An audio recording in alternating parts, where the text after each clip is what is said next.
சாப்பாட்டறை தளவாடங்களை அன்பளிப்பு செய்த மாலதி அம்மாவர்களுக்கும் இதனை பெற்றுத்தந்த வன்னிகோப் அமைப்பினருக்கும் மனமார்ந்த நன்றிகளையும் வாழ்த்துக்களையும் தெரிவித்துக் கொள்வதோடு வன்னிகோப் நிறுவனத்தினுடைய நிறைவேற்று பணிப்பாளரான ரஞ்சன் ஐயா அவர்களுக்கும் நிர்வாகம் சார்பாகவும் இல்லை குழந்தைகள் சார்பாகவும் உளமிழந்த நன்றிகளையும் வாழ்த்துக்களையும் தெரிவித்துக் கொள்வதோடு அவர்கள் நீண்ட காலம் செல்வ செழிப்புடன் ஆரோக்கியத்திடம் பலவன் நிறைவேற்று அறிவித்துக் கொள்கின்றோம். நன்றி.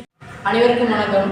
இன்றைய மட்டக்களப்பு திருப்பலியாமும் பிறநாட்டில் உள்ள குழந்தைகளாகிய எங்களது சாப்பாட்டு அறைக்கு பெரும் குறைபாடாக காணப்பட்ட சாப்பாட்டு அறை தளவாடங்களை அன்பளிப்பு செய்த மாலதி அம்மாவர்களுக்கும் அதனை பெற்றுத்தந்த வன்னிகோப் நிறுவனத்தினருக்கும் விசேடமாக ரஞ்சன் ஐயாவர்களுக்கும் இல்லை நிர்வாகம் சார்பாகவும் இல்லை குழந்தைகள் சார்பாகவும் மனமான நன்றிகளையும் வாழ்த்துக்களையும் தெரிவித்துக் கொள்வதோடும் இதுபோன்று பல்வேறு உதவிகளை செய்ய வேண்டும் என்பதற்காக அவர் நீண்ட காலம் செல்வ செழிப்போடு ஆரோக்கியத்தோடு வாழ வேண்டும் என விரைவில் பார்த்துக் கொள்கின்றோம். நன்றி.